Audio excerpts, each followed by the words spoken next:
All right, coming to you live from a vibe.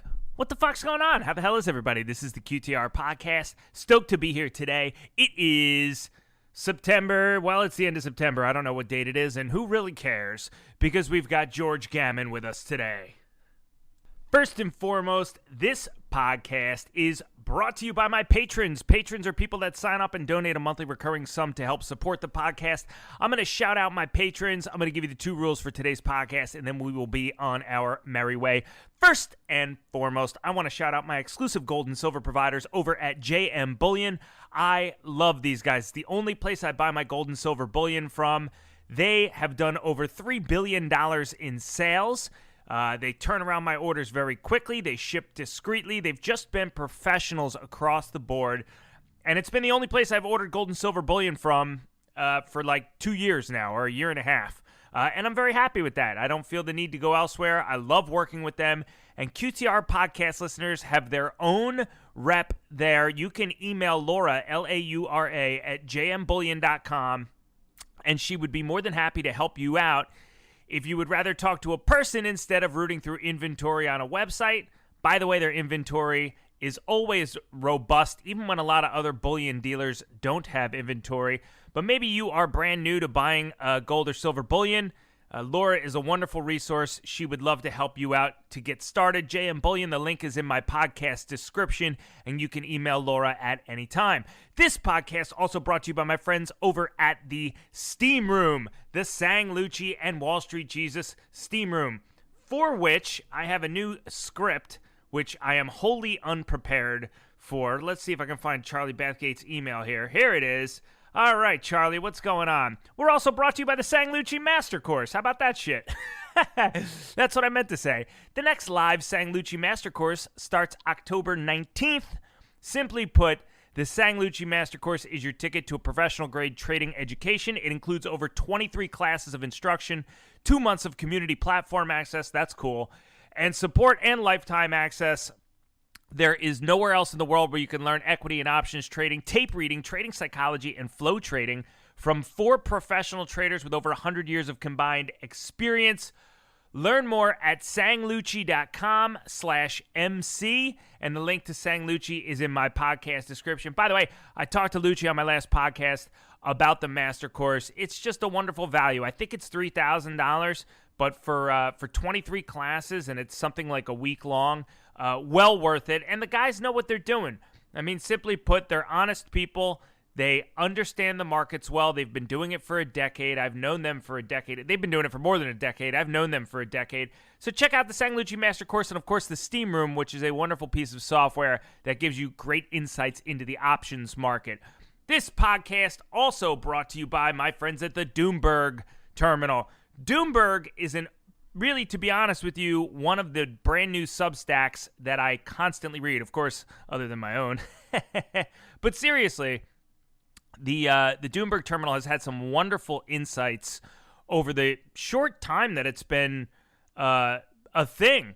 They've only been publishing, I think, since the beginning of this year. Not even that long, but Doomberg already has over 10,000 followers on Twitter. There's a reason for that. The analysis is wonderful. I know the people behind the account. They are savvy. They have decades of experience, and they know what they're talking about. Doomberg kind of sees the world in the same way that we do, in the same way that my buddy George Gammon does, who we'll talk to in moments. And it's an interesting take on all things finance. Doomberg is 100% free, so you can read the Substack for free. That link is in my podcast description, and you can follow them on Twitter at DoombergT, and those links are all in my podcast description. Show some love to my friends over at Doomberg. This podcast also brought to you by my friends at Corvus Gold, Investors Underground and Traders for a Cause, Ken R., Chris Bede, Nicholas Parks, Matthew Zimmer, my favorite shipping analyst, Jay Mintzmeyer, my buddy Russ Valenti, Crichton Titus, Camila Soul, and some new people that have reached out to support through Patreon. And I mean you, Steve Gould. What's going on, brother? My friend Howard, whatever. Oh, God, Chris, get it together. My friend Howard, thank you for your drop-in on Patreon, my brother. John Roberts, thank you, my friend. David Driesen, Nomad, Above and Beyond, thank you so much for checking in. Brian Nemich, Gregory Horn, Barry Kelly, Danny Hamlin, William Brooks, Pina Pop, Ryan King, and Sam Hernandez. How can I forget Philip McCrevis? Thank you, my friend.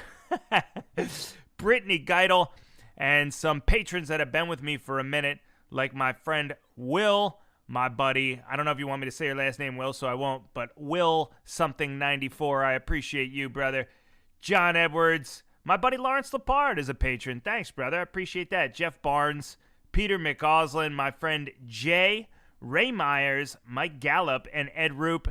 Thank you guys. And J.K. Cunningham, who I say all the time, but thanks so much, brother. I appreciate the shit out of you guys. This podcast has a 3-drink minimum, and I will say right off the bat, none of what you are about to hear is financial advice. I am not a SEC registered anything. I'm not a FINRA registered anything. This is just open discussion for the purposes of talking about and trying to narrow down exactly how precisely fucked everything is right now. With that being said, talk to your financial advisor if you have any questions. I'm certainly not the person you want to speak to, and you definitely don't want to follow me at my advice. Take all of this with a grain of salt.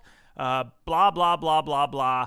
Did I mention the 3-drink minimum, though? That's the most important thing. Now that I've disclaimed that I have no idea what I'm talking about, really want to hone back in on that 3-drink minimum. Make sure you put those 3 down. It's going to make things even more wonderful than they would be when we have George Gammon here. To be honest with you, I don't really know where the hell George Gammon finds the time to join me anymore. As I've said in past podcasts, he's blown past me on the podcasting highway, which I love because I think he's a wonderful individual, but he keeps coming back, keeps finding time. It's strenuous trying to book him now. It's a little bit different than it used to be when I would just be like, hey, George, you want to do a podcast? And he'd be like, yep. Now it's like a 3-week process to get George on the podcast, but we finally did it. What's up, dude? How are you? Hey, I'm doing extremely well. It's always great to come back and talk. Yeah, so George is a supporter of my podcast as well, which I left out at the beginning because I knew we'd be talking about it, and he runs Rebel Capitalist Pro, which is a great platform with people like Chris McIntosh, Lynn Alden, and Brent Johnson. They do live Q&As. He actually just told me prior to the podcast, he's putting out like 2 to 3 pieces of content a day now, which is insane. And I'd love to, make this one long advertisement for your platform, but instead I want to know where you stand on some shit that has gone down since the last time we've talked. So let's go right into that first. What happened recently? Yeah. Elizabeth Warren, Alexandria Ocasio-Cortez, and Rashida Tlaib are all calling for the ouster of Jerome Powell. What do we think about that? Well, Chris, don't you know he's just not dovish enough? I know. That's insane, right? Did you think that was even a possibility? Yeah. I mean, $120 billion a month in QE, just committing to $1 trillion a day in repo if needed, taking the Fed funds all the way back down to the zero lower bound and saying that it's just going to be there indefinitely. It's not enough. We've got what? Oh, of course not. No, we've got even the CPI, which is a completely bogus number. That's running at 5-6%. But there's no talk. Well, I guess there's talk of tapering, but they haven't started to taper yet from the 120 billion. And where does what's funny too is when they talk about tapering, and they talk about raising rates. Obviously, they're not going to be able to raise rates until they get done tapering. But how are they going to taper from 120 billion down to zero with an economy and a financial market that is completely dependent upon that quantitative easing to continue to go higher, or if not stay at the same level? And, I always use the example of a hot air balloon. And I don't know if we've discussed this before, but I think that a healthy economy is like a hot air balloon in the sense that the economy, the production of goods and services, is the actual balloon part, and the basket is the financial economy or the stock market. But now what we have is the complete opposite. We have this giant balloon that is the financial economy, and the basket is the real economy. So wherever that financial economy goes, and I would focus specifically on the stock market and real estate prices, so goes the real economy. And it's completely perverse. But that's the reason, one of the main reasons why they're going to be at 120 billion indefinitely, and they have to continue to add more. It's that monetary heroin. Now, can they taper maybe for a few months or maybe even a year and take it down to 80 billion or so? Maybe, maybe. But the bottom line is that at some point in time, they're going to have to go back to 120, and then it's going to have to go up to 200, and then 250, and 300, and it never ends. And to think we're ever going to get up to zero bound is ridiculous. What does a more dovish Fed chair look like? I tweeted out at one point that they're going to go full modern monetary theory, and they're going to basically say it's because of inequality and because of climate change. And of course, they will help neither of those things by going full MMT. What does an even more dovish Fed chair look like from here? And how quickly? I mean, look, you can make the argument, okay, things haven't gotten totally batshit out of hand with inflation yet. I mean, we're not Venezuela yet. The dollar isn't worthless yet. We haven't lost reserve currency status yet. The $4 trillion on the Fed's balance sheet in 18 months is something to be acutely aware of. How quickly does that accelerate? And, how quickly do we fly off the tracks if we bring in somebody that's even more dovish? Well, I think what we have to understand first and foremost is how dollars are created, because then we'll be able to understand how could the Fed be more dovish, right? So in the past, the commercial banking system created about 97% of the dollars that were circulating in the real economy by extending loans or extending credit into existence. And Richard Warner has discussed this at great length.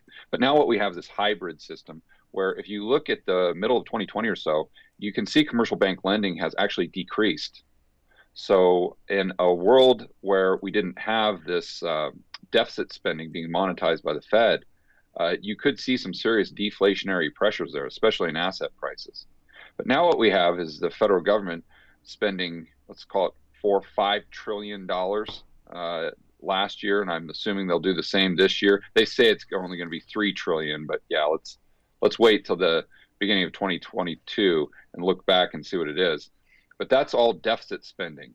So they're not taking in taxes in order to re-spend those dollars back into the economy, right? They have to borrow the money, then the Fed buys most of those bonds, or they end up on the balance sheet of the Fed. So those are dollars that aren't being taken out of the real economy. They're actually just brand new bank reserves that didn't exist before that are denominated in dollars, and that's what the Fed is using to buy those treasuries, basically from Janet Yellen. So that creates more dollars on the balance sheet of non-bank entities in the real economy. What I mean by that, just the average Joe and Jane and the average small, mid-sized business and even corporation. That's why we saw M2 money supply in 2020 go up by about 25%.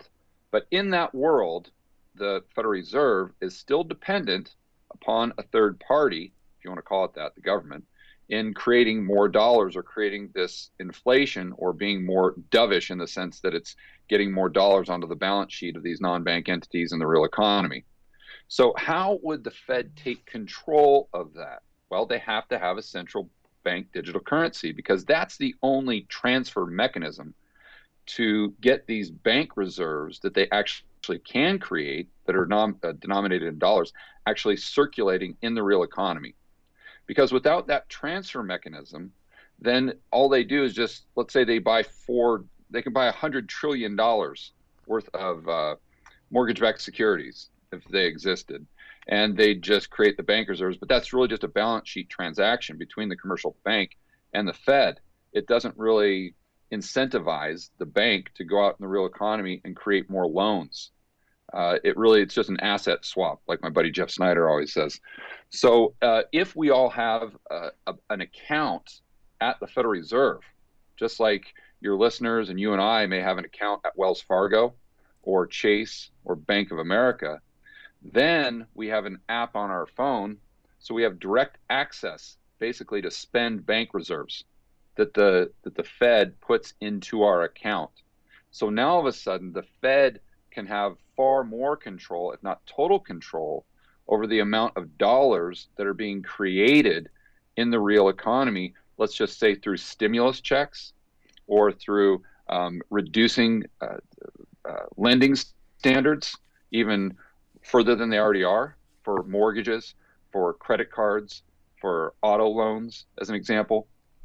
And sure, all that debt goes onto the Fed's balance sheet, or all those loans that they're extending, but the Fed can have negative equity. It doesn't matter. There's nothing that prevents them.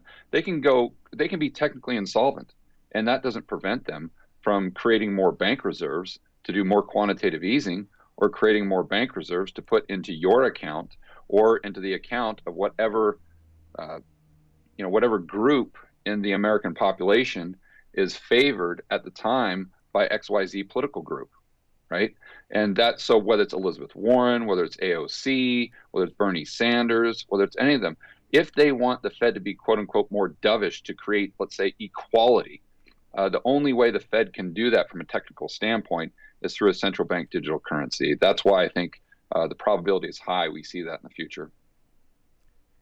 And that kind of money and that kind of access to bank reserves becomes inflationary immediately because it gets spent immediately and it drives up prices immediately. Is that right? Yeah, and let's just assume that it didn't for a moment. Let's just assume that they did $2,000 a month in UBI. They, meaning the Fed, they put that directly into your account. So they're circumnavigating the commercial banking system and the politicians. I mean, if you think about it, it's a really interesting it is MMT because the government would not have to issue debt in order for those dollars to get into your account, right? It's just straight MMT. It's just a transaction Right. between you and the Fed. But let's just say that the majority of the people decided to save that money. Well, I mean, we're talking about Fed coins. We're talking about just basically software that can be coded. So if you, Chris, didn't spend your STIMI check fast enough, the government could just put a timer on it and say, okay, if you don't spend it by the end of the month, it's gone. So what would that do to velocity? Well, all of a sudden, then you get velocity wherever you need it to be to bail out the largest debtor of all time, which is the federal government. And that's the way they need to bail them out, is through inflation. That's the path of least resistance. George, what do you make of this debt ceiling fiasco? You know, every time this happens, and it's been, it's happened several times since I've been red-pilled, since I've been paying attention. Every time it happens, there are words kind of thrown around from both sides of the aisle, and some people that feign interest in really capping the debt ceiling, even though it's mostly political. They're trying to just argue with the other side of the aisle. And I always kind of hold out slim hope that the nation or a prominent politician will have an aha moment and say, all right, enough with the debt ceiling fiasco. Do you think that's ever going to happen? And, or do you think we're kind of going to go the way of they'll just remove the debt ceiling, which of course is a horrifying travesty because it was created specifically to prevent it from being removed. In essence, it was created to prevent debt from getting out of control, which of course it already has. What do you make of that whole fiasco? Well, I think it's theatrics, and I think they'll raise the debt ceiling, but I think in the future they won't have to, because if we go down the path of MMT, then let's just think about the balance sheets that are involved there. So you've got the balance sheet of the non-bank entities in the real economy. So that's just average Joe and Jane, let's say. You got the balance sheet of the Fed, and you got the balance sheet of the government. Well, if the Fed is sending out all the Federal Reserve is sending out all the STIMI checks, if they're the ones that are depositing the dollars into the accounts of the infrastructure companies, let's say, if they're the ones that are paying for Social Security, if they're the ones that are creating the dollars for all of these other projects, then effectively the U.S. government, the federal government, would not have to issue debt at all. They wouldn't have to issue bonds. Their balance sheet would be completely out of the picture. The only two balance sheets that would be affected would be the non-bank entities in the real economy and the Fed, and that's MMT. So temporarily, I think that they'll go back and forth and try to use it for political posturing and whatnot. But in the future, if we go down that MMT path, I don't think there's no need to raise the debt ceiling because the government won't take on any debt. Yeah, how fast do you think the train goes off the tracks for the United States if we go down the MMT route, which we're going down? Yeah, I think for the first year or two, it's going to be claimed as a huge success because I think you would see potentially wealth and or at least as measured by dollars, and asset prices go up at a faster rate of inflation.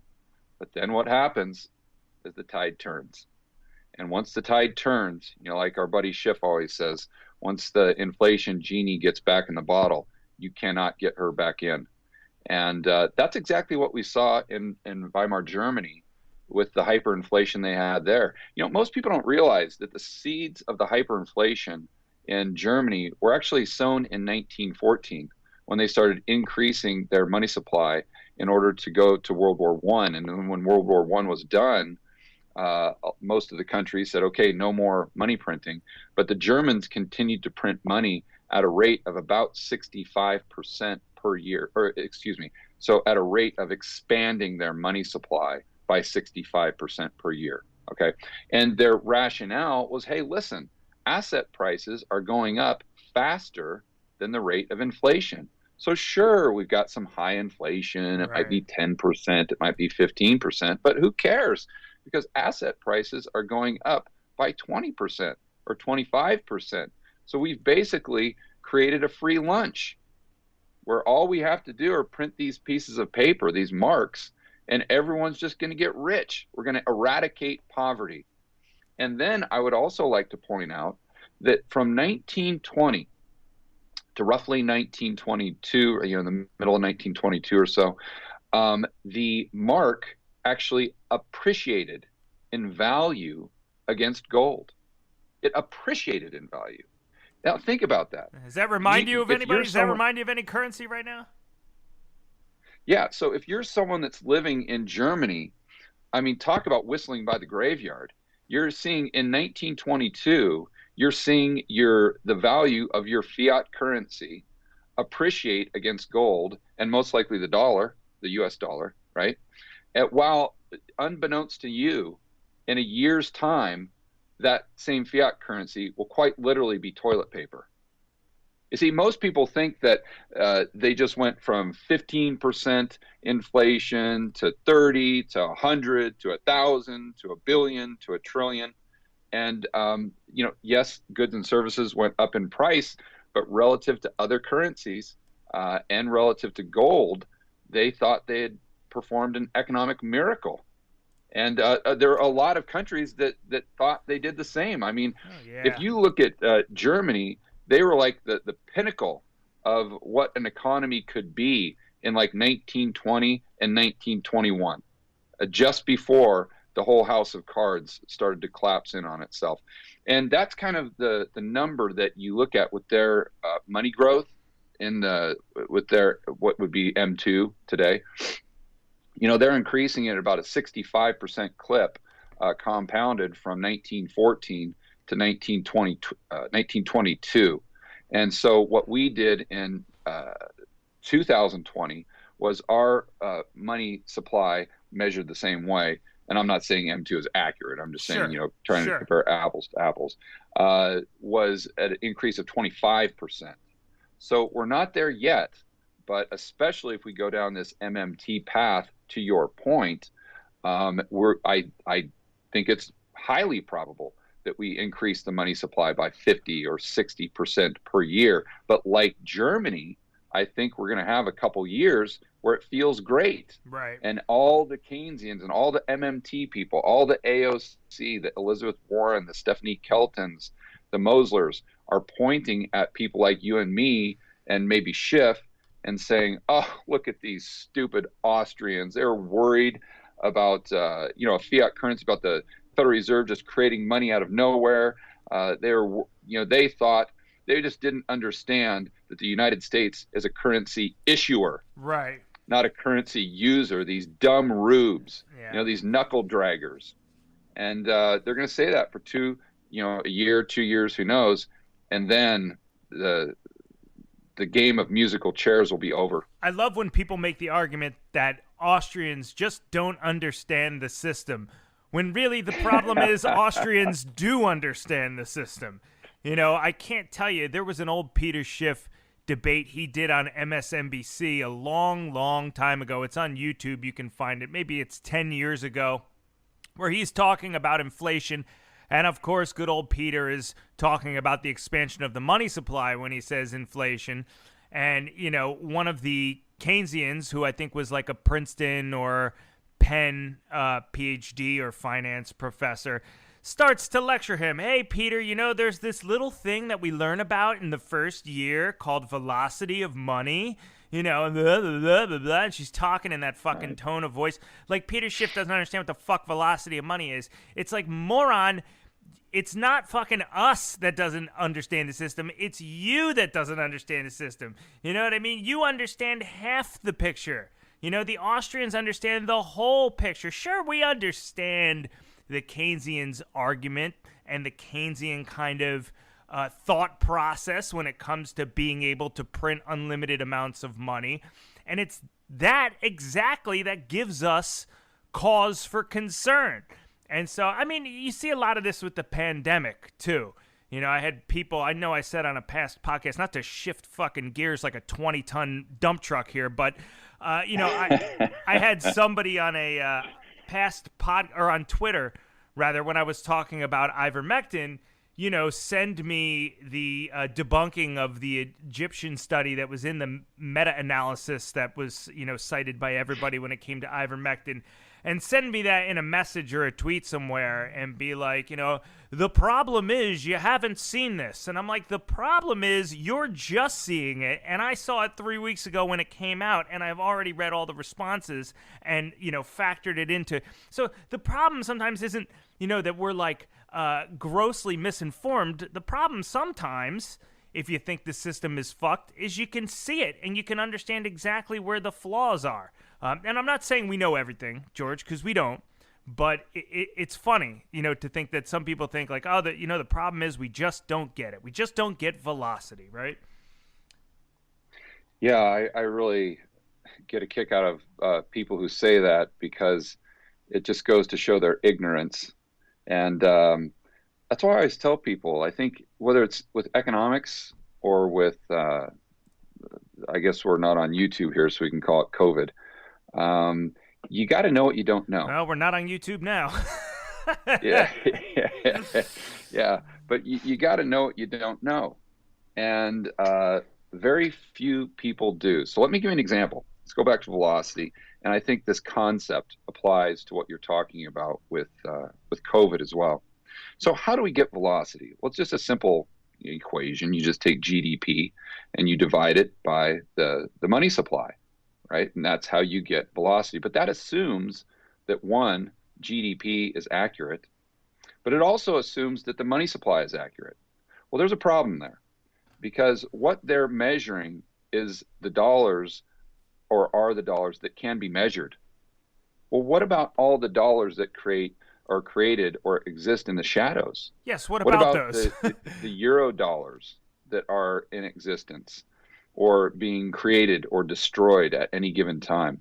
I mean, if you actually study how the system works, it's highly probable that there are 2 to 3 times more dollars in the shadow banking system, just on banks' balance sheets between themselves. I call it the ghost ledger, or in the Eurodollar system, than are measured by M2 money supply. So you just think about that. Let's just say that they're using M2 money supply to get that velocity number.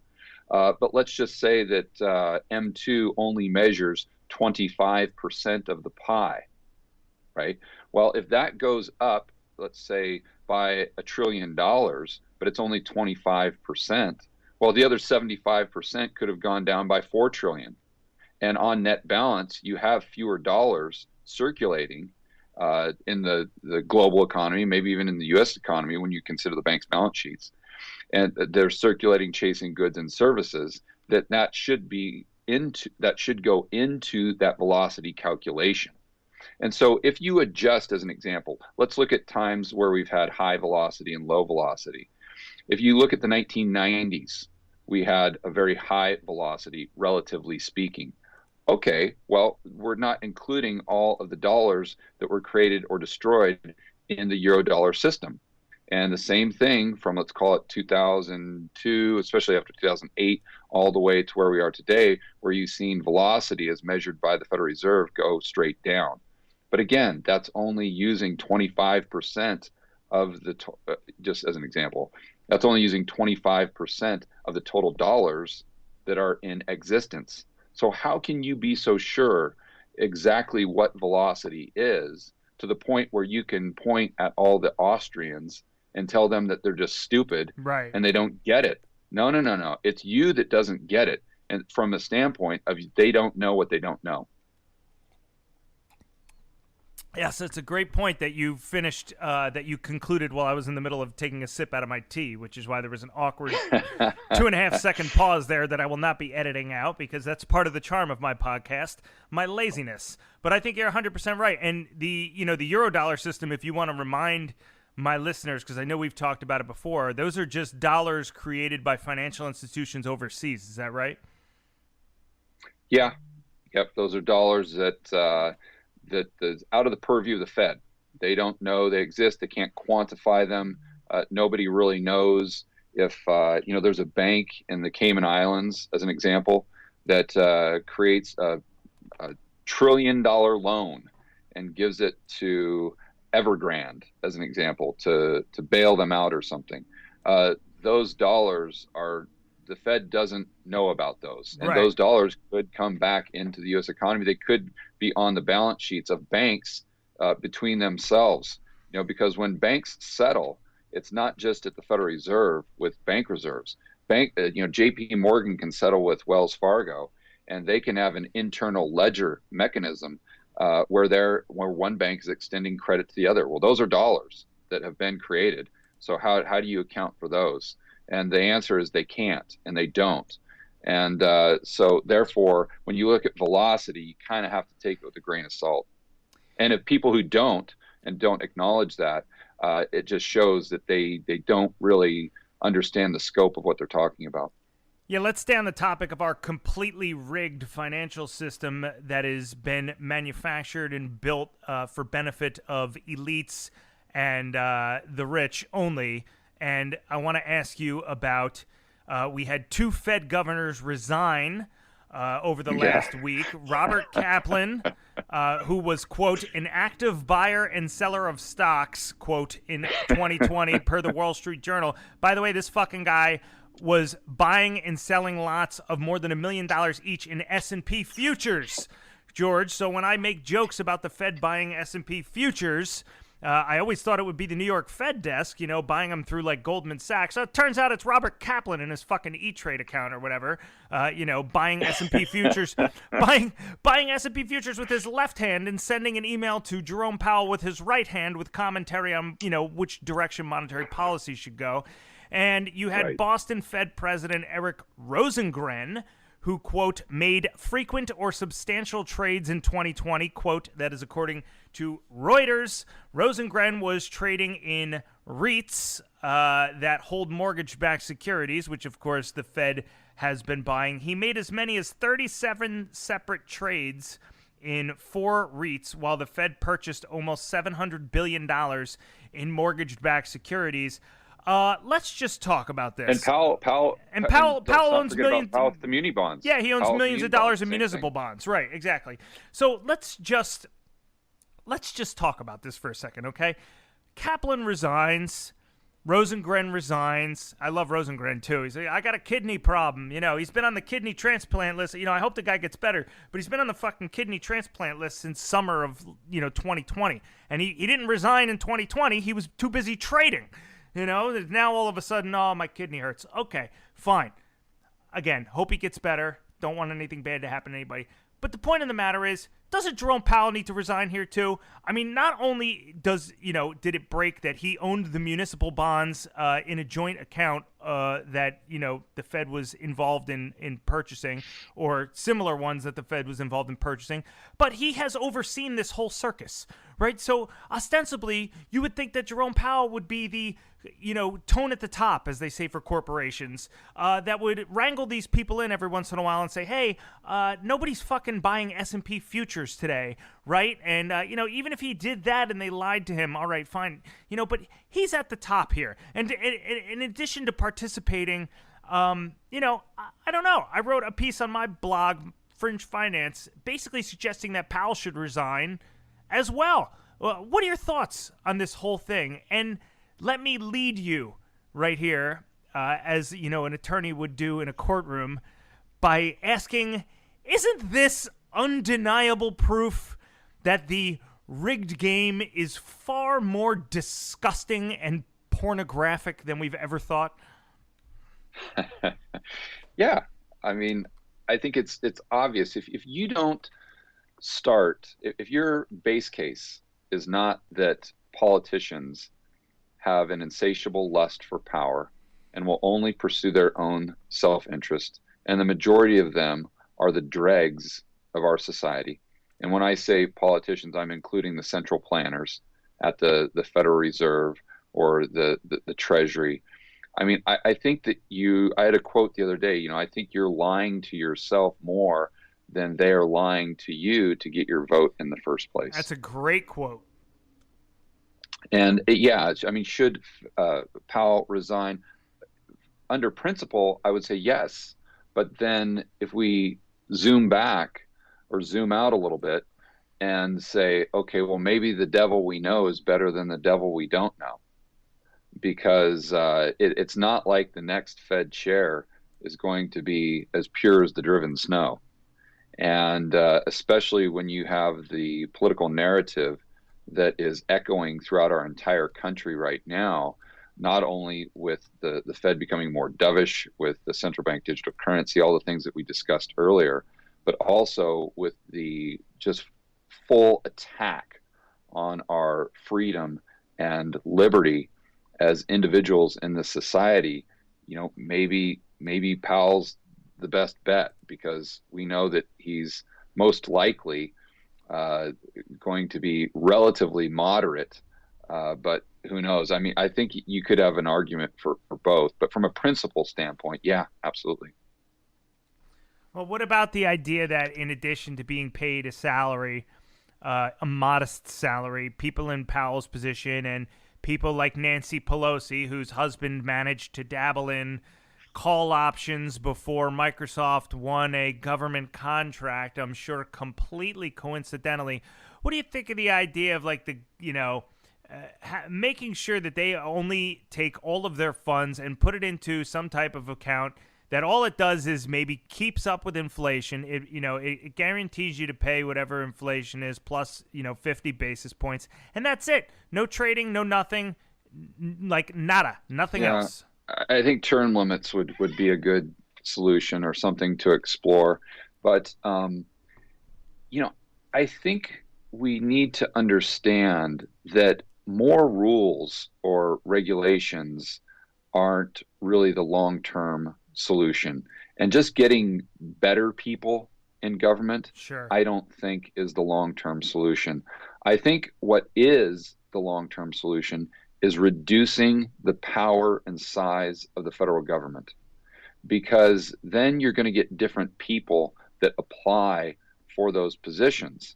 Like it's obvious to me, and I don't understand how most Americans don't see this. But as the government gets bigger and as they get more power and more control, it's going to attract people that naturally want to have power and control other people that have that insatiable lust for power. Well, usually those are the types of people you don't want in charge, because eventually, even if you like the guy or gal that's in charge right now, eventually someone is going to be in charge that is going to use that power that you gave the government against you and the people you love. Right. And you don't get it back. You don't get it back. And you don't get it back. That's what the Australians are finding out about gun rights right now. You don't fucking get them back, And this is one of the things, I was talking to Bill Cohen about early in September.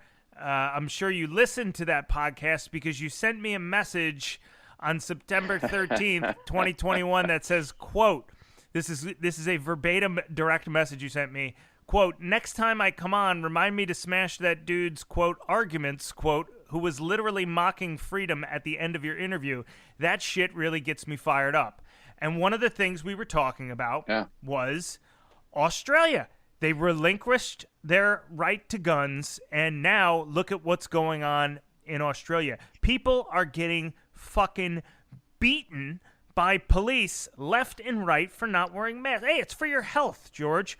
It's for your health. The police are walking around to local parks and kicking the shit out of people for not wearing masks. It's all for your health, right? It's all for your health and safety. Have you seen what's going on in Australia? And would you like to comment on the Bill Cohen podcast? Of course. I've been doing videos on it almost daily. And if you are someone who favors mandates, I'm used to YouTube where I have to really censor what I say. But if you're someone who is in favor of vaccine mandates that are issued by the government, Australia is where we go. That's the logical conclusion to your argument, right? Because the whole argument is, sure, we need to have restrictions in order for public safety. Okay, well then you've got to agree with what they're doing in Australia.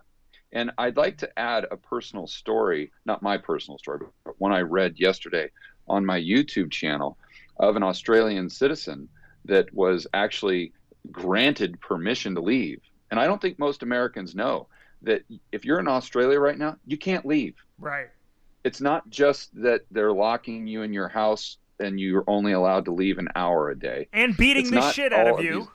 It's not just It's not just that the police are beating the shit out of you. By the way, the police are armed too. All you got to do is watch one of these videos. They're all carrying guns. Go ahead.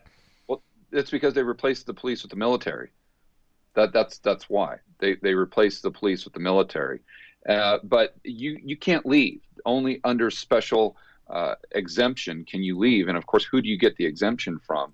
That would be all of these power-hungry psychopaths that are in the government that created the rules in the first place. So, but this gentleman was talking about his wife and 3 kids, and their 3 kids are like 4, 6, and 7, or something like very young kids. And they came back into the country. Well, of course, they had to quarantine for 14 days.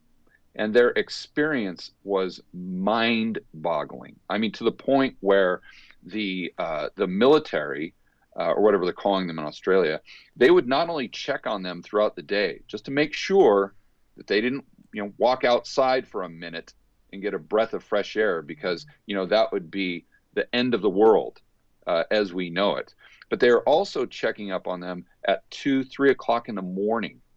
So knocking on the door, the wife has to come to the door so that they can see that they're there and that the kids are sleeping, to, again, make sure that they didn't step outside for a moment, because then, of course, COVID would just run rampant throughout all of Australia because of that one person just being outside for 30 seconds.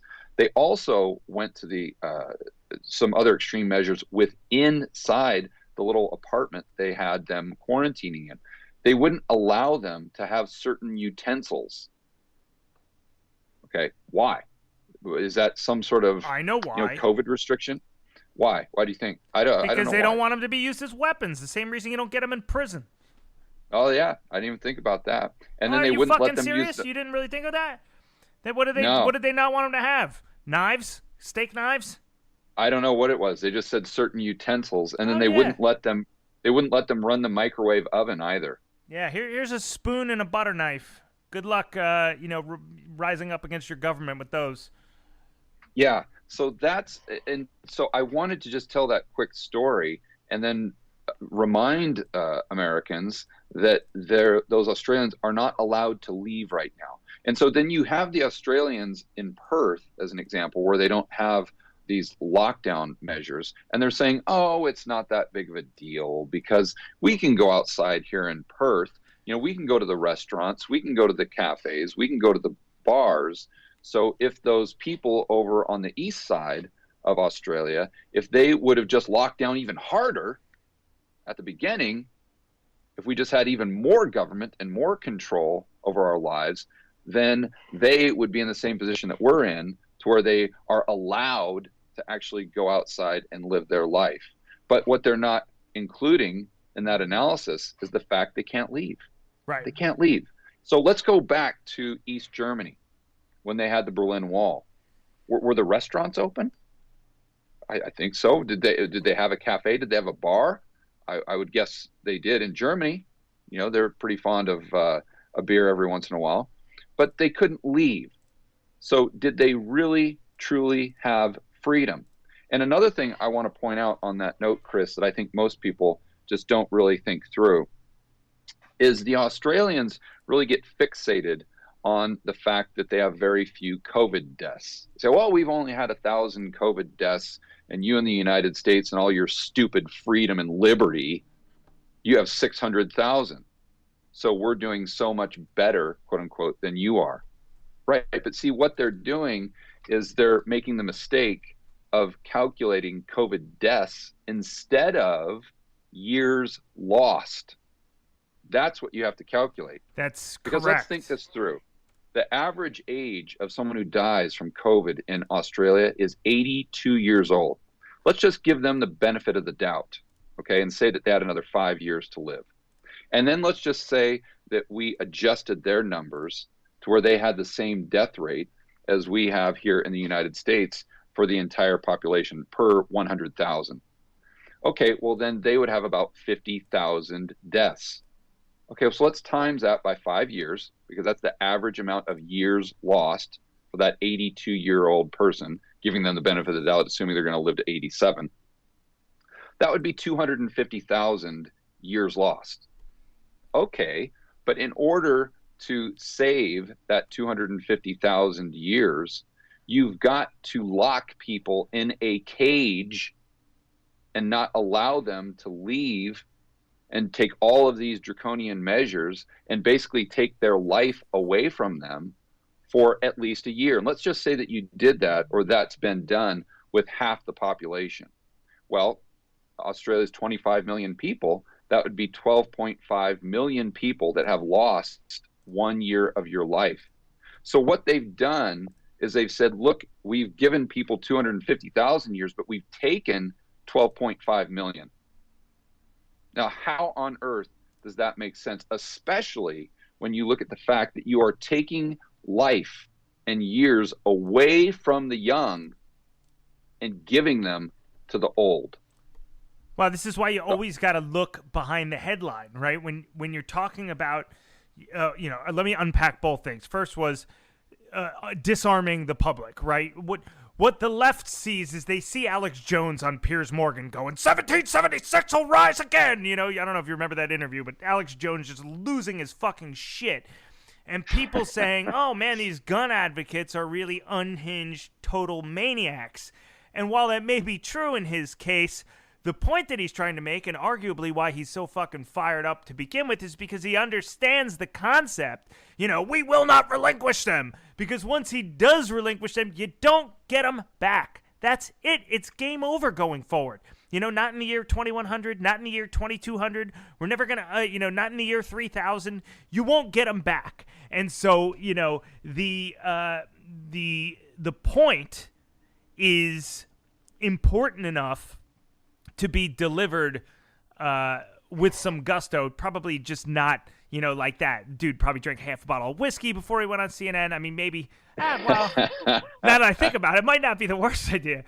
But, moving from there to looking behind, the death numbers, right? Okay. We had, X amount of COVID deaths. What a shame. It's like, all right, well, how many of those people were going to die within the next 6 months anyways? And not to be a dick, well, one more day with my loved one is worth $10 trillion, but okay, but like, is it really? We have to be practical here too.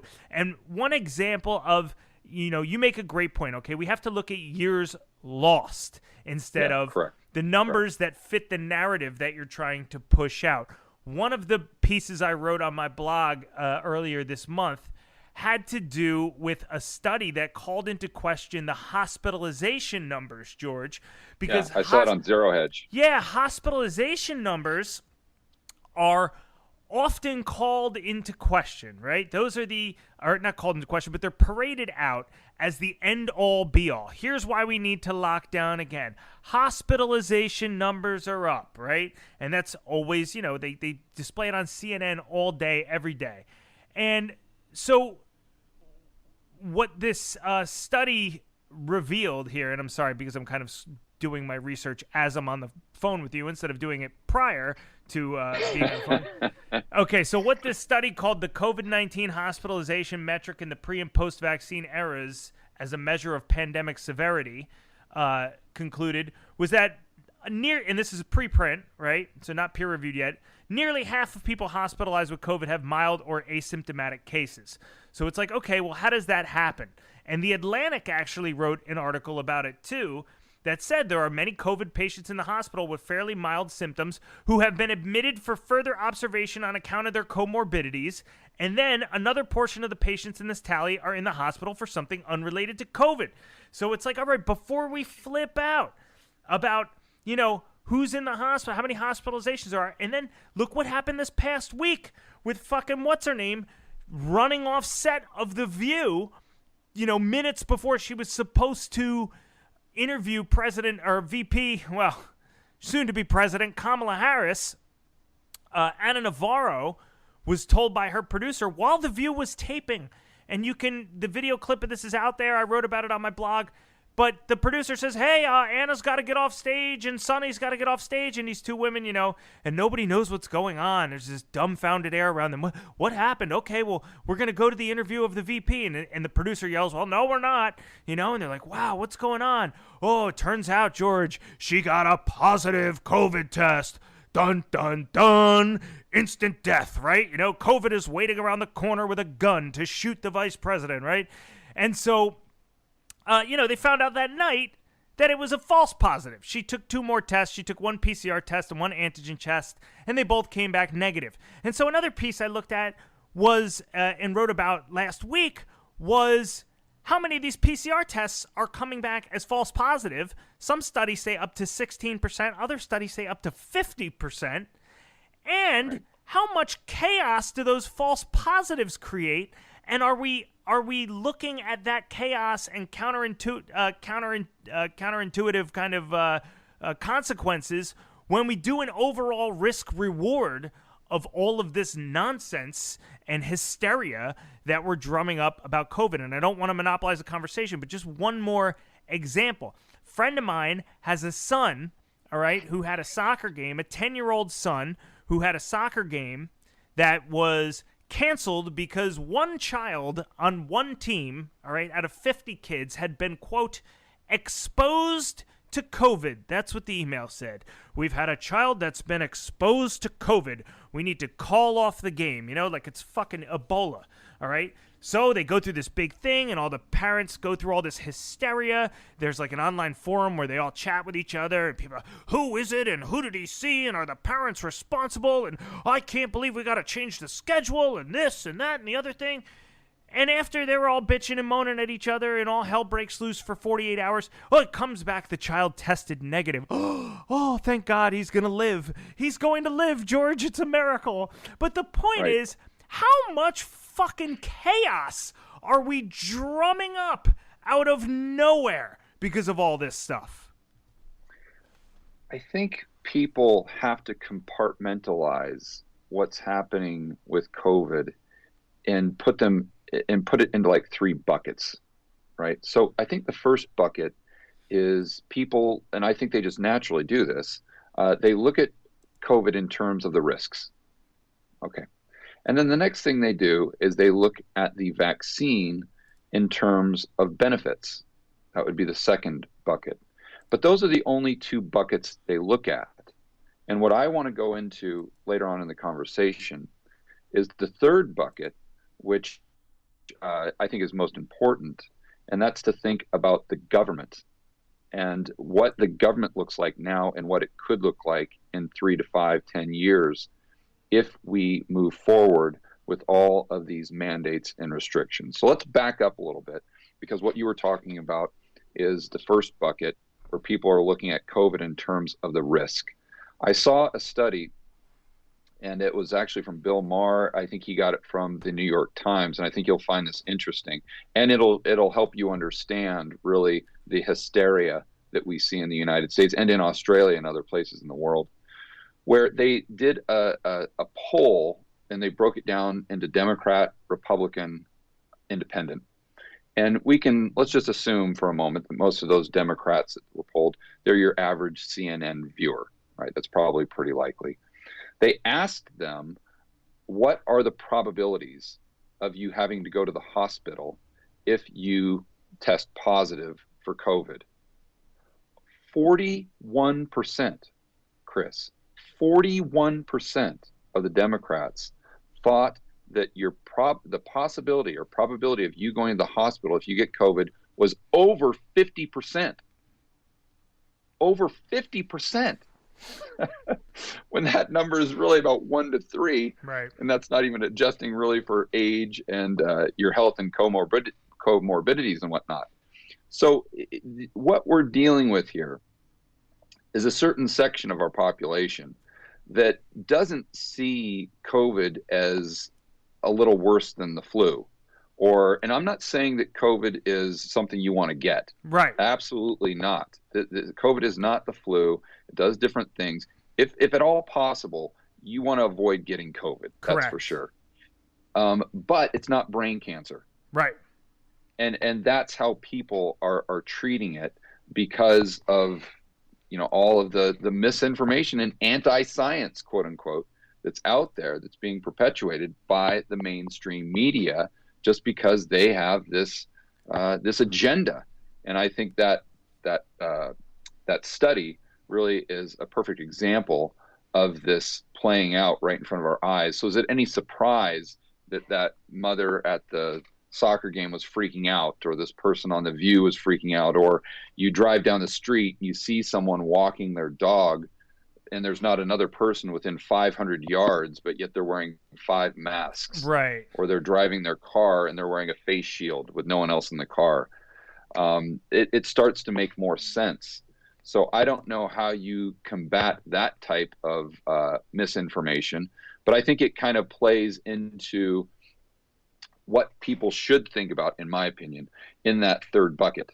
And because that's, if you really zoom out and look at the whole thing, then you can start to analyze, okay, how should I look at this? And what are the true risks and rewards, not only for me, but for future generations? And that's what I think we should really be concerned with right now. And that's what most people that are pro-vaccine mandate, especially from the government, that they really just don't think through. They look at what's happening today as though it's a snapshot in time, that the only way that it could change is if we go back to 2019. Right. They don't understand that what we're living through today in a lot of areas, but especially like Australia or New York City or New Orleans or San Francisco, where they've implemented these government vaccine mandates, is we are just living through the first 30 seconds of a 10-minute YouTube video. Yeah. And trust me, once we get to minute 8 and 9, it gets real ugly. You're not going to be fucking happy. You're not, because it's just, now the headlines are starting to break. Oh, well, COVID is going to be here with us forever. It's going to be endemic, right? What would our response have been 18 months ago if we had heard that? If we had just leveled with the public that, we haven't had a lot of success with vaccines for coronaviruses, perhaps in mitigating them, but not in eliminating them, right? So what would we have done if we had communicated that clearly? I saw it just today, dude. I went to the Drexel bookstore on Chestnut Street because I needed to get a notebook, and I was right there, and there's a big sign on the front door. Mask required, and underneath it said, regardless of vaccination status. And I stopped and I took a photo of it with my phone because I was just thinking to myself, man, what if everybody who got vaccinated, what would they have done if they knew that this was going to be the outcome? Certainly, my best friend said, who, by the way, is as liberal as they come, loves MSNBC, loves Dr. Fauci. He said to me, when they tried to reinstitute mask mandates after he got vaccinated, fuck it, I'm not doing it. This is the reason I got vaccinated. What's going on? He started to, to go down the rabbit hole a little bit and be like, what's going on? Am I being lied to? And I'm just like, yeah, dude, fucking get used to it. Get ready. How many vaccines would we have been able to administer, George, if we had leveled with people and said, you know what? You're going to have to wear these masks again. And by the way, you're going to have to lock down and basically do whatever the fuck we say anyways from this point forward anyway. So enjoy the vaccine and, go forth and Well, prosper. that's a great point. So now we're back to the first two buckets. We're talking about the risks of COVID and the benefits of the vaccine. And what most people really completely miss here is what's the end game, right? Let's look at Australia right now. What's their end game? You cannot eradicate COVID. It's not going anywhere. It's not going to go away, no matter how many people are vaccinated, as long as the vaccines that we have don't create a type of immunity that's called sterilized immunity. And just what that means basically is that once you take the vaccine, you're not able to transmit the virus. That would be sterilized immunity. But these vaccines don't offer that. So unless you come up with some vaccines that do, it really doesn't matter what percentage Right. of the population gets vaccinated. You're not getting rid of COVID. Right. End of story. Because end of story. Unless you can get the transmission rate down below an R naught value of 1, because then it will dissipate naturally. But what we've seen, obviously, in Israel and other places, is that the current set of vaccines we have, not only is the viral load just as much as someone who hasn't had the vaccine at all, but they're transmitting it at a rate far higher than that 1 R naught value. Therefore, all Australia is doing is just kicking the can further down the road. They can talk about how many lives they've saved as of now, but at some point in time, even if they get up to their 80% target, which is completely arbitrary, it's going to go right back to where Israel is today. And that means that if they're truly concerned about health, using their own narrative, then it's going to require the country going back into this lockdown type of police state. So how long does that last? Well, it lasts as long as COVID. Okay, well then what you're saying is that you're going to be in jail for the rest of your life.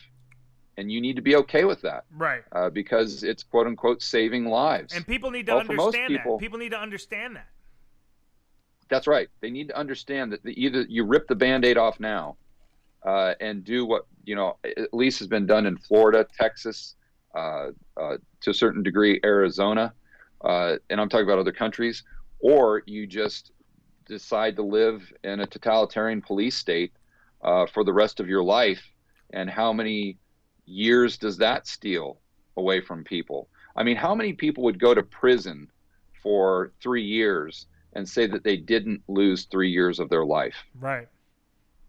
Right. Very few. So that's what Australia needs to grapple with. And that's what I think your friend that you interviewed really needs to grapple with as well. Because if this is the way that, if our objective is to completely eradicate COVID to where there are 0 COVID deaths, well, then that's what you're going to need to do. You're going to need to isolate the United States from all of the countries.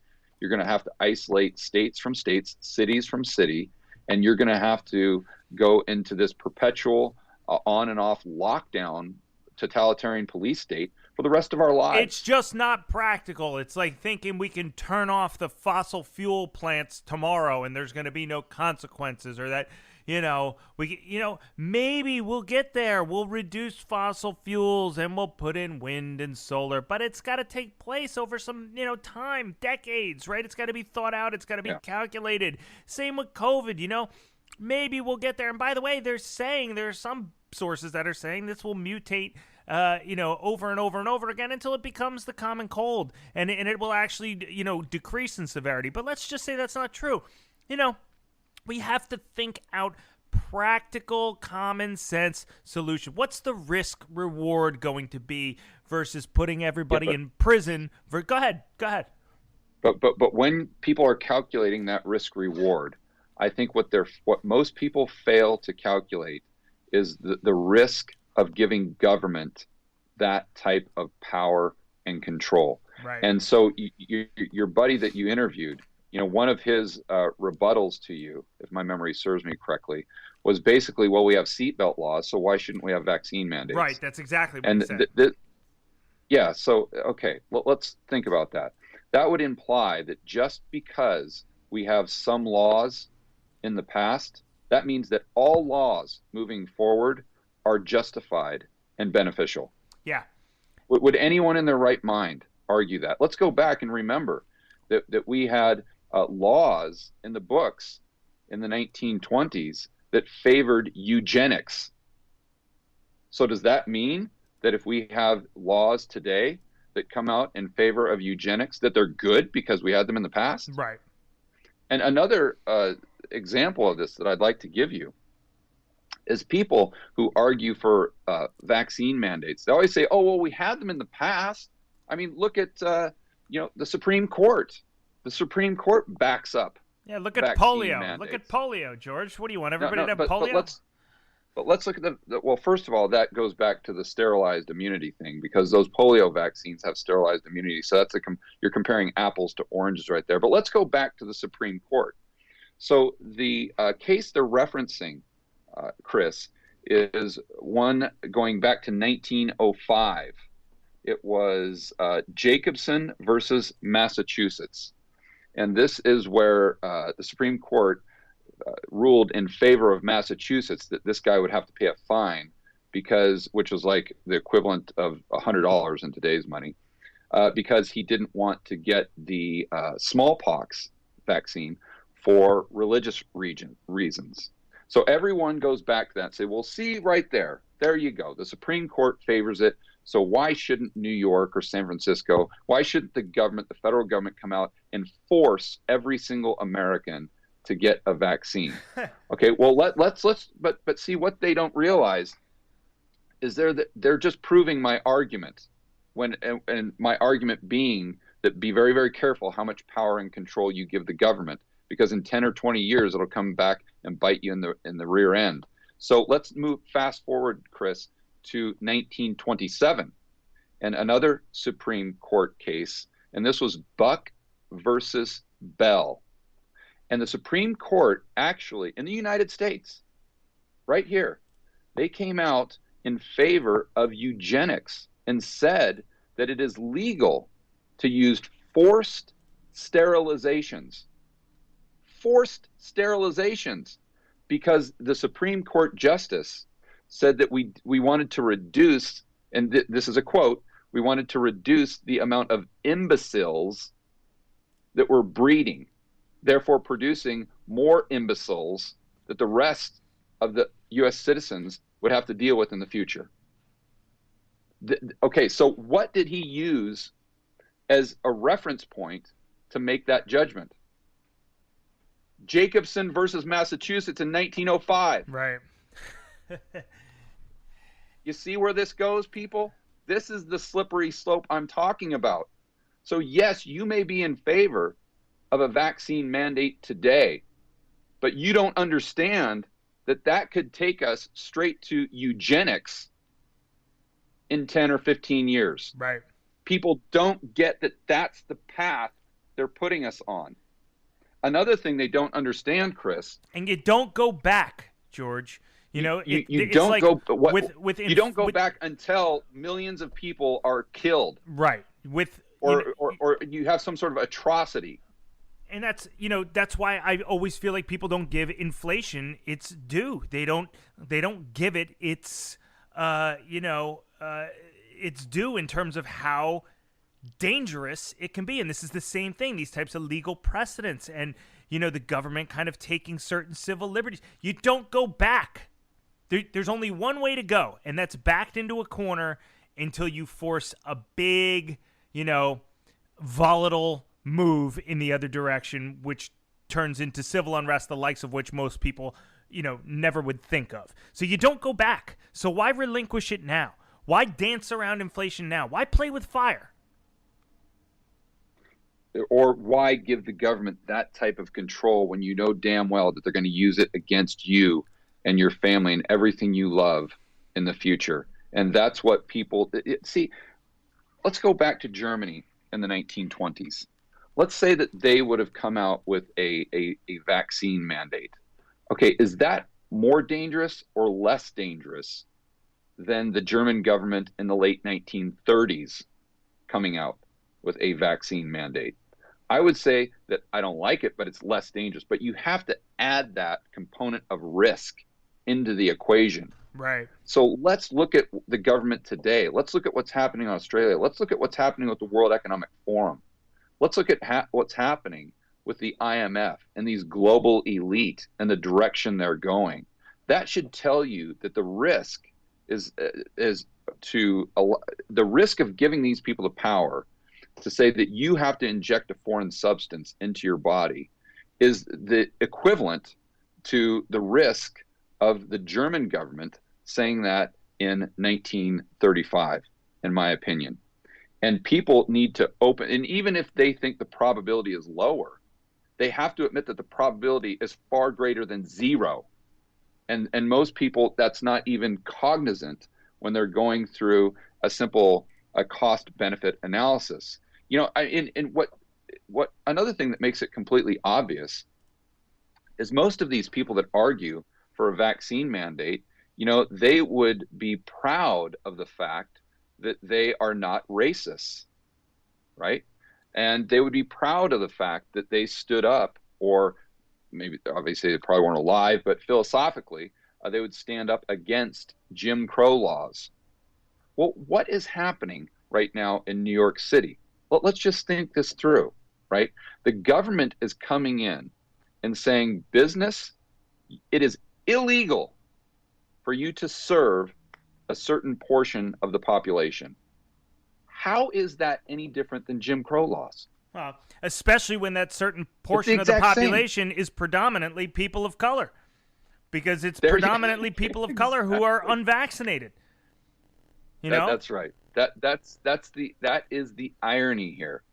But when people just look at all of the risks involved in not only just the COVID, but the vaccines, and I'm someone that I'm not pro-vaccine. I'm completely indifferent. If you want to get a vaccine, I think that's fantastic. If you don't, I think that is your right. I think that it's a the risk reward for each person is completely different. You can't just say with a blanket statement that everyone should get a vaccine and the government should force it when you're only looking at 70-year-olds that are 400 pounds and have diabetes, and you're completely excluding the 25-year-old that is a marathon runner that just got COVID, therefore has natural immunity 3 weeks ago. Right, or the 9-year-old, who is disproportionately less likely to die from COVID than they are from the flu. That's right. That's the real smoking gun, Chris, that I've been talking about on my Twitter feed, is when you know, or how you know that you are being manipulated, is when the government official or quote unquote authority is talking about vaccine mandates, but they completely omit natural immunity. Why is that? Because natural immunity offers the exact same benefit as the vaccine. Arguably a more robust benefit. Right. So how can you sit there and say that we should have this health passport, or that the only people that can go to a restaurant in New York City are people who are vaccinated, when you have this whole other group that has the exact same health benefit as the vaccine? Right. Why can they not go to the restaurant? You see, it doesn't make any sense. And the fact that Biden or Walensky or Fauci or any of these people, they never, ever, ever, ever talk about natural immunity. They don't get into that level of nuance. He ducks it. Yep. And the reason they don't is because they're trying to manipulate you. This is all about propaganda. And I say on my Twitter feed all the time that whether these authorities omit natural immunity, it shows you that it's not about health. Right. It's either about big pharma, it's about power, it's about control, it's about profits, it's about the global elite. You come to your own conclusion, but the one thing it is not about is health. Right. That is that's an egregious form of intellectual dishonesty, to just pretend like natural immunity isn't there, and right. It doesn't take up a slice of the pie chart that they want to ascribe to people that need to be vaccinated. And but there's some people that's not going to do it for. You know, they look at that and they say, well, maybe the science is still out. There's people that can look at the lies. They can see, you know, I give a lot of kudos to Bill Maher, who has said now for the last couple weeks on his show, you know, why weren't we allowed to talk about the lab leak theory? People were banned from social media for it. People were ostracized. They were labeled conspiracy theorists. And now, all of a sudden, the lab leak theory is the leading example of what, you know, possibly could have happened or where the origins of the virus are from. Anybody with half a brain is like, yeah, of course. Oh, it broke out a mile down the road from a fucking biolab? It's like, yeah, why don't we make that number one on places to investigate? But fine. You know, I give him credit for saying that. But let's just think, I mean, you were completely written off if you said that. You were punished, essentially, if you said that on social media. You were punished for saying it. Then you have, you know, Fauci's emails come out where he is obviously aware of, you know, the potential for this to be a altered virus, because, you know, he's discussing it in early 2020. You have emails from him saying, you know, doubting the efficacy of masks. Yet we still do mask mandates. You know, the lies, this one's my favorite. Fauci in April 2021, I wrote about this on my blog. Fauci in April 2021 moved the herd immunity guidelines, George, from 60% to 70% up to 85%. The New York Times reported in the pandemic's early days, Dr. Fauci tended to cite the same 60 to 70% estimate that most experts did. About a month ago, he began saying 70-75% in television interviews. And last week, in an interview with CNBC News, he said 75, 80, 85%, and 75 to 80+%. In a telephone interview the next day, Dr. Fauci acknowledged that he had slowly but deliberately been moving the goalposts. He is doing so, he said, partly based on new science and partly on his gut feeling that, quote, the country is finally ready to hear what he really thinks. I mean, that is the New York Times, as left-leaning of a publication as you can get, in April 2021, telling you Dr. Fauci is lying to your face. What's it going to take for people to wake up? Well, a lot of them won't, Chris, and I'll tell you why. It's just Stockholm syndrome. Yeah. So whether it's someone in the media, the average Joe and Jane, the people that just are unwilling to open their eyes and use critical thinking, it's just the same dynamic at play, where they have this bizarre, unexplainable, unrational, emotional connection with the people who are lying to them, the people that are constantly contradicting themselves, and the people who are trying to manipulate them over and over and over again. I can't explain it other than through Stockholm syndrome. Yeah, I mean, I guess that's it, and just not really having much of a backbone and not really, you know, I don't really know. I mean, I keep saying we're not a nation of rugged individuals anymore. We certainly aren't. No, not at all. And these people that would fall into that category, and I've heard a lot of them say, you know, argue for censorship. And I'm sure you've heard this argument a lot. Well, I even heard it from Sam Harris saying, you know, on one of his podcasts, saying that you know, he was saying that it's good that Facebook and Google or whatever social media platform are censoring certain doctors or certain points of views or opinions regarding COVID. And I mean, my jaw almost hit the ground when I heard him say that. And I see people say it on Twitter all the time. Even in the mainstream media, you hear, ironically enough, the media of all people, you know, saying that there should be censorship. But I just challenge you and all of your viewers to ask yourself, when the people who have been in favor of censorship, when throughout history have they been the good guys? Yeah, it's a great question. You know, it's a great question. And obviously it's a rhetorical question because the answer is never, never. So should we assume that somehow this time those people are the good guys? Yeah. I don't think so, because it always goes to the same place, and that's a authoritarian, totalitarian police state. Why? Because it's human nature. We're all hardwired in a certain way.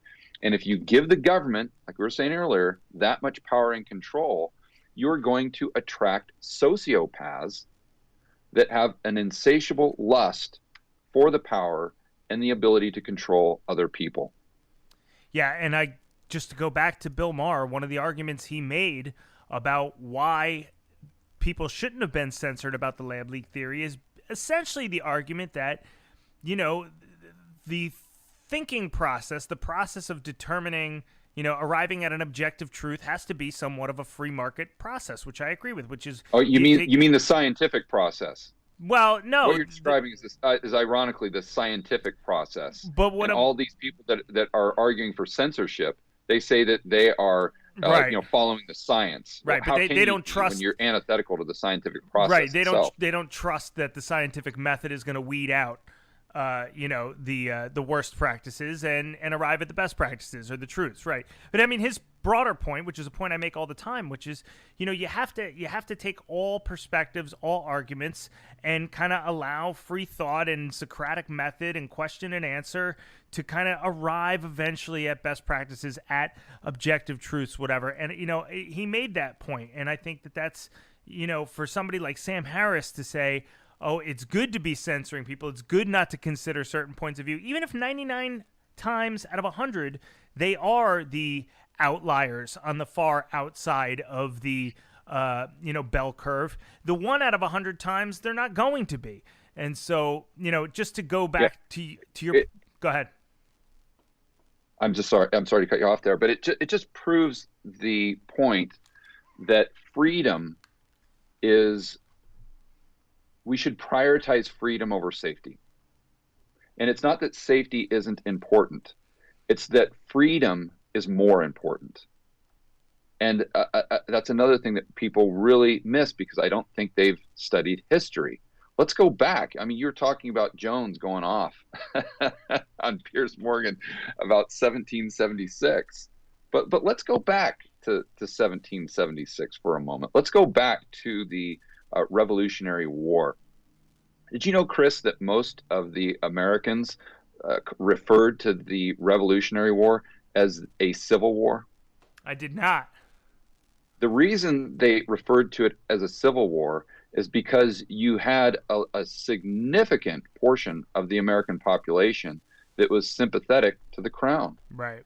They were not revolutionaries. They called them Tories. Right. Okay. And the Tories, their argument could really be summarized in just one word, and that's safety. You see, their argument was that the British provided this huge military, and that was such a benefit that regardless of the freedoms that were being stripped from the American people, it was worth it because of the safety and that was given to them by having the British on their side. Okay, where the patriots, the people that were in favor of the revolution, they said, okay, I get it, Tories. I understand your point. Yes, it may give us a little bit of perceived safety to have the British hover over us and be our overlords. But we want freedom. We value freedom over safety. So you had the patriots who valued freedom over safety, and the Tories that valued safety over freedom. So I'd ask you the same question to you and all of your listeners. Who was on the right side of history? The people who valued freedom or the people who valued safety? And who's going to be on the right side of history going forward? Exactly. We see it in our society today. We have Tories and we have patriots. The exact same thing. We have people out there that value safety over freedom, like your guest that you had the other day. And then we also have people that value freedom over safety. And I can guarantee you that when we look back on this in 30 years, or when this is studied 100 years from now, they will say that how on earth could those people that valued safety over freedom be so blind? I think you're 100% right. Blind to what's, what has happened historically, but also blind to what is really right in front of us. All we have to do is just open our eyes.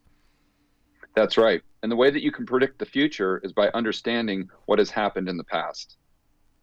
100%. George, I want to end it right there. I thought that was a great point and a great, just little speech there to end on. And I think you sum it up nicely. I want to thank you so much for coming on, for making time for my listeners, for making time for me, man. And I tell my listeners once again, check out Rebel Capitalist Pro if you want to let them know what you guys have coming up on the platform. This would be a great time to do that. I wouldn't even send them to Rebel Capitalist Pro. What I do is I would send them to the YouTube channel that we're really working on. That's the one that we're creating 2, 3, sometimes 4 pieces of content per day. That's Rebel Capitalist. And the reason we're really making a push there is because although my passion is macroeconomics and helping people build wealth and thrive in this world of out-of-control central banks and big governments, I realize that regardless of how much gold you have, regardless of how much Bitcoin you have, regardless of the nominal value of your portfolio, at the end of the day, if you don't have freedom, you got nothing. That's right. And so that's the push that I'm really making on this Rebel Capitalist channel, why I'm working so hard, why I've rented an office space, why we set up a studio, because I'm doing my very best to stand up and fight for freedom. And the more people in your community that could help me do the same, I would greatly appreciate it. George, thank you so much, man. It's a pleasure to have you on, and it's a privilege to know you as a human being. Thanks for having me on, buddy. It's always a good time. Speak to you soon. That was the one, the only George Gammon. His YouTube channel, you could just search for George Gammon. It'll come up, Rebel Capitalist.